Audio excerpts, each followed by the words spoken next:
અને તમે જેવું કીધું કે પ્રતિષ્ઠિત કંપનીઓ પણ આવી રીતે દાવાઓ કરતી હોય છે, તો આઈ થિંક એ જ કંપનીનો હમણાં જે કોર્ટમાં કેસ થયો છે અને એ કંપનીઓના જે માલિકો છે એમણે સરકાર પાસે, જનરલ પબ્લિક પાસે, બધા પાસે માફી માગી છે. એ પણ કોર્ટની રજૂઆતથી, કોર્ટના ઓર્ડરથી એ લોકોએ માફી પણ માગવી પડે છે. ન્યૂઝપેપરમાં એડ આપવી પડે છે કે અમે જે પોકળ દાવાઓ કરેલા હતા એ બિલકુલ ખોટા છે અને ભ્રામક દાવાઓથી દૂર રહેવું જોઈએ.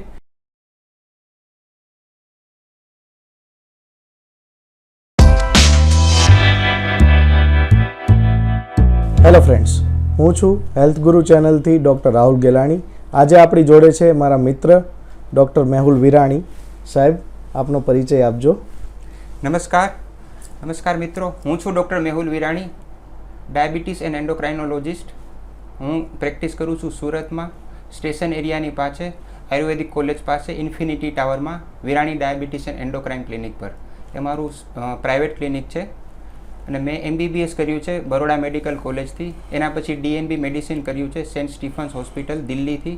એના પછી ફેલોશિપ ઇન એન્ડોક્રાઇનોલોજી એન્ડ ડાયાબિટીસ કરી છે સેન્ટ સ્ટીફન હોસ્પિટલ દિલ્હીથી. અને એના પછી MRCP એન્ડોક્રાઇનોલોજી ફ્રોમ UK. ઓકે, તો સાહેબ આજે આપણે જાણવું છે, સૌપ્રથમ તો મને તમે સમજાવો કે મેડિકલ ફિલ્ડમાં એન્ડોક્રાઇનોલોજીસ્ટ ડૉક્ટર એકચ્યુઅલી શું હોય છે? એન્ડોક્રાઇનોલોજી એક નવી બ્રાન્ચ છે જે છેલ્લા 20 વર્ષથી માર્કેટમાં છે. બરાબર. એન્ડોક્રાઇનોલોજી એટલે સાયન્સ ઓફ હોર્મોન, એટલે હોર્મોનનું ડિટેલ સ્ટડી. હોર્મોન, આપણા બોડીમાં ઘણા બધા હોર્મોન હોય છે. હોર્મોન એટલે એક કેમિકલ, જેને ગુજરાતીમાં અંતઃસ્ત્રાવ કહેવાય છે. હોર્મોનની માસ્ટર ગ્લેન્ડ જે છે એ પિચ્યુટરી છે. મગજમાં એક નાનકડી ગ્રંથિ હોય છે, પ્રિન્સિપલ ગ્લેન્ડ કહેવાય છે. બધા જ શરીરના હોર્મોનનું રેગ્યુલેશન એ પ્રિન્સિપલ ગ્લેન્ડ પિચ્યુટરીમાં થાય છે. એના પછી આવે છે થાઇરોઇડ ગ્લેન્ડ, એ પણ પિચ્યુટરીના અંડરમાં જ કામ કરે છે. એ થાઇરોક્સિન નામનું હોર્મોન બનાવે છે. કોઈ પણ હોર્મોન વધી જાય અથવા તો ઘટી જાય તો અમુક સ્પેશિયલ જાતની બીમારી થતી હોય છે. હોર્મોન વધારે હોય એ સારું નહીં, ઓછું હોય એ સારું નહીં. એના જેવો બીજી એક ગ્લેન્ડ છે, ગ્રંથિ જે કહેવાય એડિનલ ગ્રંથિ. કિડનીની ઉપર નાની એવી ગ્રંથિ હોય છે એડિનલ. એ ઘણી જાતના હોર્મોન બનાવે છે, જેમ કે કોર્ટિઝોલ નામનું હોર્મોન બને છે, BP મેન્ટેન કરવા માટે જરૂરી છે, શરીરનું સોડિયમ મેન્ટેન રાખવા માટે જરૂરી છે. એના પછી બીજો હોર્મોન સેક્સ હોર્મોન જે હોય છે કે અમુક ટાઈમ પછી પ્યુબર્ટી આવે છે કે લેડીઝ જેન્ટ્સમાં પુખ્તાવસ્થા આવે છે, એના માટેના હોર્મોન જે છે એ એમાં બનતા હોય છે. પછી આપણે જે ટેસ્ટોસ્ટેરોન કહીએ છીએ એ ટેસ્ટિસમાંથી નીકળે છે, એ એક જાતનું હોર્મોન છે. એના જેવું હોર્મોન છે સ્વાદુપિંડ એટલે કે પેન્ક્રિયાઝ, એમાંથી બને છે ઇન્સ્યુલિન, ગ્લુકાગોન. ઇન્સ્યુલિન બહુ જ જરૂરી છે. અત્યારે ઇન્સ્યુલિનની ઓછું હોય અથવા તો ઇન્સ્યુલિન પ્રોપર કામ ના કરતું હોય તો સુગર વધી જતું હોય એને આપણે જનરલી ડાયાબિટીસ હોય છે, ડાયાબિટીસ કહીએ છીએ. એટલે overall science of study is endocrinology. Okay, તો સાહેબ હમણાં આપણે લાસ્ટલી વાત કરી ડાયાબિટીસની, જે લગભગ આપણા ગુજરાતીઓને હું કહું ને કે આપણો એક આવી જ ગયું છે, લગભગ લોકોને અમુક ઉંમરે ડાયાબિટીસ તો થઈ જ જાય છે. તો સાહેબ જણાવો કે આ ડાયાબિટીસ કેવી રીતે થાય છે? શું શરીરમાં એવી ખામી આવી જાય છે કે એના લીધેથી બધાને આ ડાયાબિટીસ લાગુ પડે છે? તમે જેવી રીતે પહેલાં જ કીધું કે બહુ કોમન થઈ ગયું છે. બહુ કોમન એટલે આપણે એક્સેપ્ટ કરી લીધું છે. અને ડાયાબિટીસનો પ્રિવલન્સ એટલે કે અત્યારે કેટલા ટકા લોકોમાં છે? 10% છે. ઓવરઓલ ઇન્ડિયામાં કોઈ પણ ઉંમરના વ્યક્તિ ગણી લઈએ, તાજું જન્મેલું બાળકથી 80-100 વર્ષ સુધીનામાં 10% ટોટલ પ્રિવલન્સ છે એમનો. જેટલી ઉંમર વધતી જાય એટલો ટકાવારી વધતી જાય. બહુ જ કોમન છે. અને ડાયાબિટીસ જે શેના લીધે થાય છે, તો અત્યારે આપણી પહેલું તો બદલાયેલી લાઈફસ્ટાઈલ છે. આપણે આજથી 2 પેઢી પહેલાં જોઈએ તો ત્યારે જનરલી આપણી પાસે ફિઝિકલ વર્ક વધારે હતું, ખેતરોમાં કામ કરતા હતા, એટલે દિવસનું 10-12 કલાક ફિઝિકલ વર્ક થતું હતું, લેબર વર્ક જેને કહીએ કે એ થતું હતું. તો જેટલું ખાઈએ એટલું પચી જતું હતું, પરસેવો વળતો હતો. પરસેવો વળે એટલે આપણું જે સ્ટેમિના છે, જે એનર્જી લીધી હોય એ પચી જાય. હવે અત્યારે આખી વેસ્ટર્ન ટાઈપ ઓફ લાઈફસ્ટાઈલ આવી ગઈ છે, એટલે એમાં આપણે બેસવાનું વધારે છે, ઓફિસ વર્ક વધારે છે, પ્લસમાં આપણે એ જે ફૂડની શૈલી છે, ખોરાક આખો એ પણ વેસ્ટર્ન તરફ જતો રહે છે. આપણે આજથી 100 વર્ષ પહેલાં જોઈએ તો ખાલી અનાજમાં બાજરો, જુવાર, મકાઈ, ઘઉં, બસ આટલું જ હતું. એના સિવાય બીજું કંઈ નહીં. દૂધ ને બધું નેચરલ ખોરાક હતો. અત્યારે હવે બાજરો તો ઓલમોસ્ટ ઓછો થઈ ગયો છે, ઘઉં વધી ગયા છે, ચોખા વધી ગયા છે અને વેસ્ટર્નાઇઝેશન થઈ ગયું છે. પિઝા, બર્ગર, એક વીકમાંથી 2 દિવસ તો બહાર જમવાનું હોય છે. ઇવન મારે બી 2 વીકમાં એક વખત તો બહાર હોય છે. એટલે આખી બદલાયેલી લાઈફસ્ટાઈલ છે એ ઓવરઓલ જવાબદાર છે ડાયાબિટીસ માટે. અને પ્લસમાં વારસાગત હોય છે. અમુક ટાઈપના ડાયાબિટીસ વારસાગત હોય છે. એક વખત એક ફેમિલીમાં એન્ટર થઈ ગયું તો પછી જનરલી ફેમિલીમાં રન કરતું હોય છે. બરાબર. સર, ડાયાબિટીસમાં આપણા શરીરમાં એવા કયા ફેરફાર થાય છે અથવા તો કયા અંગ પર શું એવું થાય છે કે અચાનક ડાયાબિટીસ આવી જાય છે? ડાયાબિટીસ મેઇન આવવાનું જે કારણ છે એ તો બદલેલી લાઈફસ્ટાઈલ ને એ બધું આપણે સમજી લીધું. ડાયાબિટીસમાં શું થાય છે કે શરીરમાં જે ઇન્સ્યુલિન હોય છે એ ગ્લુકોઝને મેઇનલી રેગ્યુલેટ કરવામાં મદદ કરે છે. ઇન્સ્યુલિન ઓછું થઈ જાય તો પણ પ્રોબ્લેમ થઈ શકે, અને અથવા તો ઇન્સ્યુલિન પ્રોપરલી કામ ના કરી શકે, જેમ કે મેદસ્વીતા, બહુ વજન હદ કરતાં વધી જાય, એવા લોકોમાં ઇન્સ્યુલિન તો હોય છે પણ પ્રોપર કામ નથી કરી શકતું એને જે કામ કરવું જોઈએ. લેક ઓફ ફિઝિકલ એક્ટિવિટી, એટલે એક્સરસાઇઝને એવું કંઈ ના હોય, બેઠાડું જીવન હોય, તો એમાં ઇન્સ્યુલિન બને છે પણ કામ ના કરી શકે, એના લીધે સુગર વધતું હોય છે. એટલે એ મેઇનલી ટાઈપ 2 ડાયાબિટીસ કહીએ છીએ કે જે જીવનશૈલીના લીધે વધારે આવે છે. બરાબર. તો સાહેબ, હવે વાત થઈ, સૌ પ્રથમ માનો કે મારે જાણવું છે કે મને ડાયાબિટીસ છે કે નહીં, તો કયા લક્ષણો, કયા નિશાનીઓ એની હશે?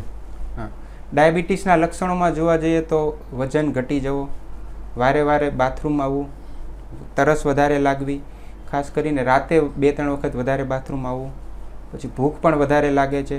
પછી ડાયાબિટીસના લીધે અમુક પ્રોબ્લેમ્સ આવે છે એના લીધે, જેમ કે આંખમાં થોડીક ઝાંખપ આવી જાય, પછી પગમાં બળતરા થાય છે પગના તળિયામાં, અથવા તો પગના તળિયામાં જણજણાટી થાય, ઇવન પગના તળિયા ખાલી ચડે, ખોટા પડે, કંઈ પણ જગ્યાએ વાગેલું હોય તો રૂજાય નહીં, અથવા તો યુરિનની જગ્યાએ કોઈને ઇન્ફેક્શન થવું, પુરુષોમાં યુરિનની જગ્યાએ વ્હાઇટ કલરની છારી વળી જાય, એવા પણ લક્ષણો હોય છે. પણ ઓવરઓલ તમે જોવા જાઓ તો બધા લક્ષણોને બાદ કરતાં 50% લોકો એવા હોય છે કે જેમાં કોઈ પર્ટિક્યુલર એવું વોર્નિંગ સિમ્ટમ નથી કે એવું કોઈ લક્ષણ નથી. એટલીસ્ટ જે લોકોને ડાયગ્નોઝ થાય છે, જેને ખબર પડે છે, એમાંથી 50% લોકો તો એવા છે કે એ કંઈ બીજા કારણ માટે જ ડૉક્ટર પાસે ગયા છે. ડેન્ગ્યુ થયો છે, ડૉક્ટર પાસે ગયા તો ડૉક્ટરે સુગર એવું કીધું કે આ તો સુગર છે. મોતિયો આવી ગયો, ડૉક્ટર પાસે ગયા તો કે સુગર તમારું 300 છે. એટલે અચાનકથી જ ખબર પડે છે. 50% લોકો જેને જનરલી સુગરના કંઈ લક્ષણ નથી હોતા. એટલે જ અત્યારે 30 વર્ષ પછીની ઉંમરમાં બધાને રિકમેન્ડ કરીએ છીએ કે એક વખત સુગરનું ચેકિંગ કરવું જોઈએ. એટલીસ્ટ કંઈ ના હોય, બધું સારું હોય તો એટલીસ્ટ 2 કે 3 વર્ષે જસ્ટ સુગરનું એક ટેસ્ટ તો કરવો જ જોઈએ. બરાબર. તો હવે સુગરના ટેસ્ટની વાત થઈ, તો માનો કે મારે સુગર છે કે નહીં એ જાણવું છે, તો મેં એવું સાંભળ્યું છે કે ભૂખ્યા પેટનું, જમ્યા પછીનું એવા રિપોર્ટ કરાય છે, અને એક એવરેજ 3 મહિનાવાળો રિપોર્ટ પણ કરાય છે. તમારા મતે એક 30 વર્ષ પછીના વ્યક્તિને કયા રિપોર્ટ કરવા જોઈએ? બરાબર છે. હવે આપણે જે ભૂખ્યા પેટનું સુગરની વાત થઈ કે ફાસ્ટિંગ સુગર કહેવાય, સવારે ભૂખ્યા પેટનું સુગર કરતા હોઈએ છીએ, એટલે સાંજે 10 વાગ્યા પછી કંઈ જમવાનું નથી, અને સવારે ભૂખ્યા પેટે સુગરનું જે રીડિંગ કરીએ છીએ એ 126 કરતાં વધારે આવે તો એને સુગર કહીએ. અને ડાયાબિટીસ અને નોર્મલ એની વચ્ચે કંઈક છે, પ્રી ડાયાબિટીસ કહીએ છીએ આપણે. એટલે 126 કરતાં વધારે આવે ને ડાયાબિટીસ કહીએ, 100 કરતાં ઓછું આવે ને નોર્મલ કહીએ, કે તમને કંઈ વાંધો નથી, બધું ખાઈ શકો, એવરીથિંગ ઇઝ નોર્મલ. 100 અને 125 એ બંનેનો વચ્ચેનો જે એરિયા છે એને પ્રી ડાયાબિટીસ તરીકે કહીએ. એટલે એમાં લોકોને ડાયાબિટીસની દવા ચાલુ નથી કરતા, એમના સિવાયના જે લાઇફસ્ટાઈલ મોડિફિકેશન ને જે કંઈ છે એ આપણે બધું આપતા હોઈએ છીએ. એના જેવો બીજો રિપોર્ટ છે કે જમ્યા પછી 2 કલાકે કરવાનો. એમાં પણ એવું છે કે જમ્યા પછી 2 કલાકવાળો રિપોર્ટ છે, 200 કરતાં વધારે હોય તો ડાયાબિટીસ કહેવાય, 140 કરતાં ઓછું હોય તો એકદમ નોર્મલ કહેવાય, 140 થી 200ની વચ્ચે હોય તો પ્રી ડાયાબિટીસ કહીએ. અને જે 3 મહિનાનું એવરેજ કીધું છે HbA1c, એ પરફેક્ટ એ થોડોક વધારે સારો રિપોર્ટ છે. અને એમાં પણ અત્યારે લેટેસ્ટ જે WHO પ્રમાણે આપણે જોઈએ તો એમાં 6.5 એટલે 6.5% કરતાં વધારે હોય તો ડાયાબિટીસ આવી ગયું, 5.7 કરતાં ઓછું હોય તો બિલકુલ નોર્મલ છે, અને એમની વચ્ચે હોય 5.7 થી 6.4 તો પ્રી ડાયાબિટીસ છે. આ ત્રણેય રિપોર્ટ ઇમ્પોર્ટન્ટ છે. અને જનરલી આપણે સ્ક્રીનિંગ માટે ફાસ્ટિંગ એટલે કે ભૂખ્યા પેટનું અને HbA1c આ 2 રિપોર્ટ કરાવતા હોઈએ છીએ. બરાબર. સાહેબ હવે એ જાણવું હતું કે કોઈ વ્યક્તિને ડાયાબિટીસ છે, ચાલો એ ડૉક્ટર પાસેથી એની રેગ્યુલર દવા પણ લે છે, પણ જનરલ મારી પાસે પણ ઘણા એવા પેશન્ટ આવે છે જેમ કે સાહેબ તમે જોયું ટેસ્ટ કર્યો ને અત્યારે તો મને નોર્મલ છે, એટલા માટે જ હું રોજ અડધી ગોળી લઉં છું. તમે ભલે એક કીધું હતું, પણ કેમ કે અને લોકોને આવું મિથ પણ છે કે જો સાહેબ મેં છે ને કડવું ખાવાનું ચાલુ કરી દીધું ને એટલે મને શુગર છે ને એ ઘટી ગયું. તમારા મતે શું આ કરવું જોઈએ ને કેટલું સાચું છે? આપણે જેવી રીતે તમે વાત કરી કે પહેલાં એક વખત ડાયગ્નોસિસ કરીએ, પાક્કું નિદાન કરીએ ડાયાબિટીસનું 3 મહિનાનું એવરેજ કેટલું છે એક વખત કન્ફર્મ કરીએ, નિદાન કરીએ, પછી જ દવા ચાલુ કરતા હોઈએ. અને દવા જે ડોઝમાં ચાલુ કરવી જોઈએ એના સ્ટાન્ડર્ડ ડોઝ હોય છે, એટલે જે દવા ફૂલ ડોઝમાં આપેલી હોય એને અડધી કરવાનો કંઈ અર્થ નથી, કારણ કે સ્ટાન્ડર્ડ ડોઝ હોય છે એનો, 1 ગોળી તો 1 ગોળી. એની જ ગોળી ડબલ ડોઝમાં પણ આવતી હોય છે, જેમ કે મેટફોર્મિન છે, 500 mgમાં પણ આવે છે અને 1000 mg એટલે 1 ગ્રામમાં પણ આવે છે. એટલે એને ટેસ્ટ દર્દીના રિપોર્ટ પ્રમાણે, એની કિડનીનો રિપોર્ટ શું છે એ બધા પ્રમાણે આપણે એમને 500 વાળી અથવા તો 1000 વાળી આપી હોય છે. હવે 1000 વાળી અડધી કરવાનો કંઈ મતલબ નથી, કારણ કે એમને અડધી આપવી હોય તો 500 વાળી જ આપવાની છે, બરાબર? એટલે એ ગોળી અડધી કરવાથી કંઈ ફરક નથી પડતો. એમાં નુકસાન એ થઈ શકે કે અમુક ગોળી એવી હોય કે અડધી કરીએ તો કંઈ અસર જ નહીં આવશે, બરાબર. એટલે જે સ્ટાન્ડર્ડ ડોઝમાં પ્રિસ્ક્રાઇબ કરેલી છે એ જ દવા લેવી જોઈએ. અને જો સુગર ઓછું થઈ જાય તો ગોળીના ડોઝ આપણે વધઘટ કરી શકીએ છીએ, બરાબર. બીજું છે વાત થઈ જમવાની. જમવામાં ઘણા બધા મિથ છે, જેમ કે કડવી વસ્તુ ખાવાથી અથવા તો કડવું જ્યુસ પીવાથી સુગર ઓછું થઈ જાય છે. તો પહેલી વસ્તુ તો એનાથી કંઈ નુકસાન નથી, એટલે જે લોકો એવું કદાચ ફોલો કરતા હોય, માન્યતા હોય, એનાથી ફાયદો છે કે નહીં એ અલગ વસ્તુ છે, પણ પહેલી વસ્તુ એનાથી નુકસાન નથી કે વેજીટેબલ જ્યુસ પીવું છે, આપણે મેથીના દાણા ખાવા છે, મેથીના દાણાવાળું પાણી પીવું છે, કારેલાનું જ્યુસ પીવું છે. તો એવું જે ફોલો કરતા હોય એ લોકો કરી શકે છે, એમાં કંઈ નુકસાન નથી, પણ એનાથી કંઈ એવો મેજર ફાયદોય નથી કે ભાઈ કારેલાનું જ્યુસ પીવાથી સુગર એટલું ઘટી જાય એવું નથી. 300 હોય એમાંથી 100 લાવવું છે તો એ મેડિસિન સિવાય શક્ય નથી, અને જે સ્ટાન્ડર્ડ ડોઝમાં હોય છે એટલી જ લેવી જોઈએ. સાહેબ તો હવે એક બીજો સવાલ એ પૂછવો હતો કે આજકાલ આયુર્વેદિક સ્ટોર્સ પર જઈએ, ઓનલાઈન જોઈએ તો ઘણી એવી આયુર્વેદિક પ્રોડક્ટ મળી રહી કે એકવાર અમારી આ 60 ટેબ્લેટ અપનાવો, 90 ટેબ્લેટનો કોર્સ કરી લ્યો તો તમારી ડાયાબિટીસ જતી રહેશે, તમારી બીપી મટી જશે. અને રિસેન્ટલી હમણાં ન્યૂઝમાં પણ મેં જોયું તો એક બહુ મોટી પ્રતિષ્ઠિત આયુર્વેદિક કંપની છે, એમણે પણ આવી કોઈક સ્કીમ કરી હતી. તો અને દાવો એવો કરે છે કે ડાયાબિટીસ મટી જશે. તો શું આયુર્વેદિક ઇલાજથી આ શક્ય છે? જી બિલકુલ. આયુર્વેદિક એ આપણી જૂની પરંપરા છે ભારતની, એટલે એ અમુક હદ સુધી કામ કરતી હોય છે. પણ જેવી રીતે તમે કીધું કે આયુર્વેદિક દાવાઓ કરે છે, અને આજકાલ સોશિયલ મીડિયાનો એટલો ફાસ્ટ જમાનો છે કે એમાં જે વસ્તુ સ્પ્રેડ થતાં વાર નથી લાગતી, અને જે અમુક વસ્તુ મિથ અથવા તો ભ્રામક દાવાઓ હોય છે કે ભાઈ 30 દિવસની ગોળી લો, ડાયાબિટીસ જળમૂળમાંથી ખતમ કરો, 3 મહિનાનો કોર્સ, 6 મહિનાનો કોર્સ, એનાથી જળમૂળમાંથી ખતમ કરો, એવું જલ્દી વાયરલ થતું હોય છે. બરાબર. હા, હવે આપણે આપણી જ બુદ્ધિથી વિચારીએ તો જો 6 મહિના કે વર્ષ દિવસમાં ડાયાબિટીસ ખતમ થતો હોય તો આ જે આખા ઇન્ડિયાની ટોટલ 10% પોપ્યુલેશનને છે તો બધાનો તો એની દવા એક જ દિવસમાં રાતોરાત ઉપડી જવી જોઈએ. તો આટલી બીજી બધી દવાઓની, ડૉક્ટરોની કોઈની જરૂર જ ના રહેવી જોઈએ. બરાબર. એટલે એ દાવાઓ બિલકુલ સાયન્ટિફિક લેવલ પર એ બિલકુલ ખોટા છે. અને તમે જેવું કીધું કે પ્રતિષ્ઠિત કંપનીઓ પણ આવી રીતે દાવાઓ કરતી હોય છે, તો આઈ થિંક એ જ કંપનીનો હમણાં જે કોર્ટમાં કેસ થયો છે, અને એ કંપનીઓના જે માલિકો છે એમણે સરકાર પાસે, જનરલ પબ્લિક પાસે, બધા પાસે માફી માગી છે. એ પણ કોર્ટની રજૂઆતથી, કોર્ટના ઓર્ડરથી એ લોકોએ માફી પણ માગવી પડે છે. ન્યૂઝપેપરમાં એડ આપવી પડે છે કે અમે જે પોકળ દાવાઓ કરેલા હતા એ બિલકુલ ખોટા છે, અને ભ્રામક દાવાઓથી દૂર રહેવું જોઈએ. અને જે લોકો આપણે રિયાલિટીથી બહુ વધારે એક્સપ્લેન કરે છે કે એની એડવર્ટાઇઝમેન્ટમાં, એનાથી 2 કદમ દૂર ચોંકીને રહેવું જોઈએ. બરાબર. ખૂબ સારી માહિતી છે સાહેબ.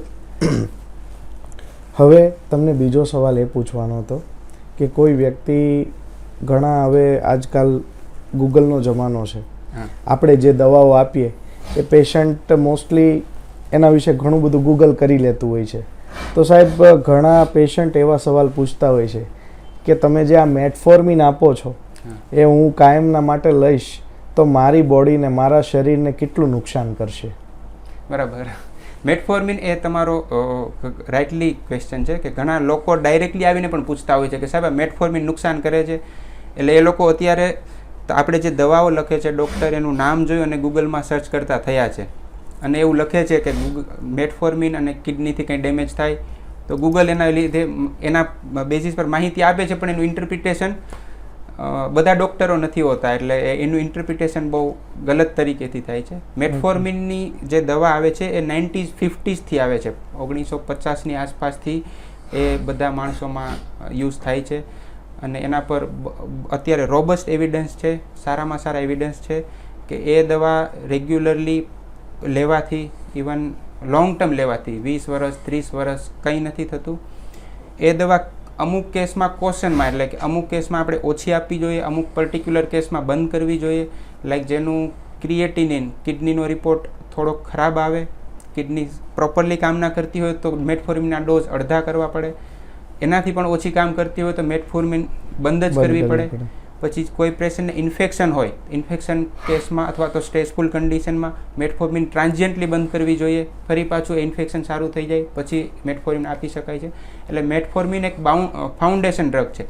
ડાયાબિટીસના દરેક વ્યક્તિને જેને કોન્ટ્રાઇન્ડિકેશન નથી એટલે આપી શકાય છે, એને બિલકુલ દેવી જ જોઈએ. અને એનાથી જે ફાયદો છે એ 10 ગણો વધારે છે એના નુકસાન કરતાં. અને એનું નુકસાન જોવા જઈએ તો નાનકડું એવું એક પેટમાં ગેસ્ટ્રાઇટિસ થઈ શકે છે, B12 ઓછું થઈ શકે છે લોંગ ટર્મ યુઝથી.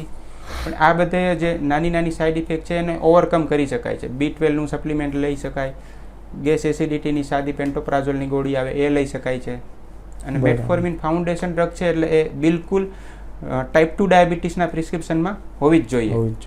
ઓકે સાહેબ, હવે એ પૂછવું હતું, કોઈ વ્યક્તિ માનો કે એને ડાયાબિટીસ છે, સપોઝ કે હું જ છું, મને ડાયાબિટીસ છે, હું દવાઓ પણ લઉં છું, પણ સાથે સાથે હું ખાવામાં કોઈ ધ્યાન આપતો નથી કે હું બધું જ જમી લઉં છું, કેમ કે હું ખાવાનો શોખીન છું. ઘણા લોકો એવા આવતા હોય છે કે સાહેબ દવા તમારે જે આપી હોય આપો, પણ હું જમીશ તો ખરા, મારાથી કંટ્રોલ નહીં થાય.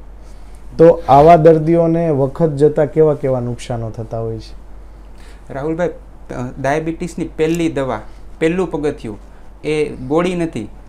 ડાયાબિટીસની સારવારનું પહેલું પગથિયું છે લાઇફસ્ટાઇલ મોડિફિકેશન, એટલે કે જમવાનું કરેક્ટ કરવું અને એક્સરસાઇઝ કરવી. એમની જે કન્ડિશન હોય, એમની જે ઉંમર હોય એ પ્રમાણે એને એક્સરસાઇઝ આપતા હોઈએ છીએ. જમવાનું તો કોઈ પણ વ્યક્તિ ફોલો કરી શકે, કોઈ પણ ઉંમરે. બેડ રિડન વ્યક્તિ હોય, ઇવન 100 વર્ષના કોઈ પેશન્ટ હોય એ પણ જમવાનું ફોલો કરી શકે. અને આપણે જે દવા આપીએ છીએ ડાયાબિટીસની કોઈ પણ દવા હોય, જમવાનું એમનું જો પ્રોપર હોય તો જ 100% કામ કરી શકે.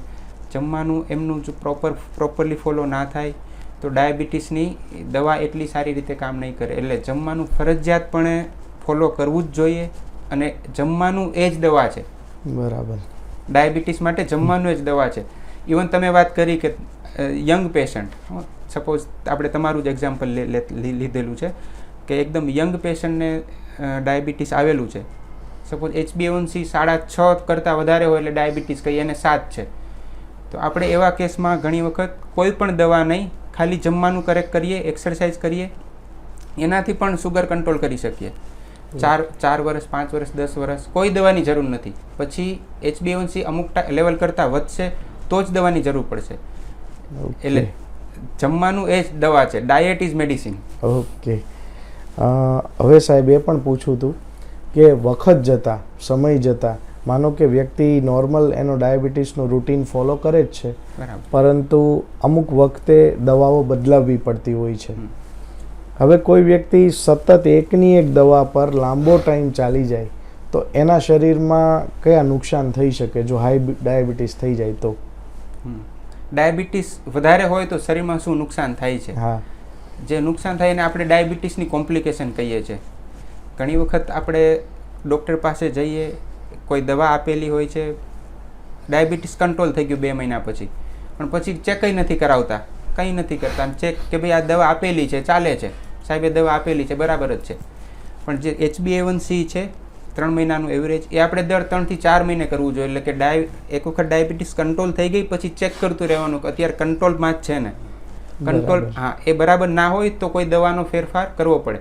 કંટ્રોલમાં હોય તો આપણે એની એ દવા કન્ટિન્યુ કરી શકીએ. એટલે કંટ્રોલમાં રહેવું જરૂરી છે. એ ડાયટથી રહે, દવાથી રહે, ઇન્સ્યુલિનથી રહે, કોઈ પણ વસ્તુથી રહે. જો વધી જાય તો લાંબા ગાળાના અમુક કોમ્પ્લિકેશન હોય, અમુક ટૂંકા ગાળાના કોમ્પ્લિકેશન હોય છે. સુગર બહુ વધી જાય ટૂંકા ગાળામાં તો એના લીધે ડીકે એટલે કે ડાયાબિટીક કિટોએસિડોસિસ કહેવાય. HHS નામની એ જીવણી બીમારી છે. ડાયાબિટીસ અતિ વધી જવાથી થાય 500, 600, 700, 1000 એનાથી. ક્યારેક દવા ડૉક્ટરની સલાહ પ્રમાણે ચેન્જ ના થયો તો હાઇપોગ્લાયસેમિયા એટલે સુગર હદ કરતાં ઓછું થઈ શકે. અને લાંબે ગાળે જે ડાયાબિટીસથી પ્રોબ્લેમ થાય છે એ થોડા કન્સર્નિંગ છે, ખતરનાક છે, કારણ કે લોકોને અવેરનેસ નથી આવતી. લાંબે ગાળે જે પ્રોબ્લેમ થાય છે ડાયાબિટીસના લીધે કિડની ખરાબ થાય છે, અલ્ટિમેટલી ડાયાલિસિસ કરવું પડે. ડાયાબિટીસના લીધે આંખો ખરાબ થાય, આંખના પડદા ખરાબ થાય, આંખના મોતી આવે, ઝામર આવે, બધું ડાયાબિટીસ થાય છે. પણ ક્યારે? લાંબા ગાળે. પછી ડાયાબિટીસના લીધે પગની નસો સુકાય, એના લીધે પગમાં બળતરા થાય. ડાયાબિટીસના લીધે લોહી ઘાટું થાય. લોહી ઘાટું થાય તો કોઈ પણ નળી બ્લોક થઈ શકે. હૃદયની નળી બ્લોક થાય તો હૃદયનું એટેક કહેવાય. મગજની નળી બ્લોક થાય તો પેરાલિસિસ કહેવાય. જો પગની નળી બ્લોક થાય તો પગ કાળા પડી જાય, ગીંગણી કહીએ, પગ કાપવા પડે. આ બધી વસ્તુ લોંગ ટાઈમે થાય છે અને આ બધી ખતરનાક કોમ્પ્લિકેશન છે. જેમ કે એ શરીરના ઇમ્પોર્ટન્ટ ઓર્ગન છે, હૃદય છે, કિડની છે, મગજ છે, લીવર છે. લાંબા ગાળે થાય એટલે આજે તો મને કંઈ નથી, તો આજે કંઈ નથી તો એના લીધે આજે સિરિયસનેસ નથી આવતી. એટલે દર્દીને ખાસ સમજાવવું જરૂરી છે કે આજે ડાયાબિટીસ 300 હોય તો શરીરમાં કંઈક નુકસાન કરે છે, પણ એની અસર લાંબા સમય આવે. એટલે આપણે એનું વેઇટ ના કરી શકાય કે અસર આવશે ત્યારે કંઈક કરશું. અમુક દર્દીઓ આવતા હોય છે કે સાહેબ રાતોરાત દેખાતું બંધ થઈ ગયું, 20 વર્ષથી ડાયાબિટીસ છે, પણ એ ડાયાબિટીસ 20 વર્ષથી આંખના પડદા પર કંઈક ડેમેજ કરે છે ને 20 વર્ષ પછી પડદો ક્રિટિકલ લેવલ એ સ્ટેજ પર પહોંચી ગયો કે હવે દેખાતું બંધ થઈ જાય, પછી એનું કંઈ એવું એટલી સારી દવા કે એ કંઈ નથી થઈ શકતું. અને ડાયાબિટીસ પછી સારો કંટ્રોલ કરવાથી પણ એટલું રિઝલ્ટ નહીં મળે. પહેલેથી જ આપણે જો ડાયાબિટીસ સરખું કંટ્રોલ કરીએ તો આવી કોમ્પ્લિકેશન ના થાય. એટલે prevention is better than cure. તો સાહેબ હવે કંટ્રોલની વાત કરી તો કંટ્રોલ એ વસ્તુ થતી નથી, એટલે જ લોકો ટેબ્લેટ પરથી ઇન્જેક્શન પર જતા હોય છે.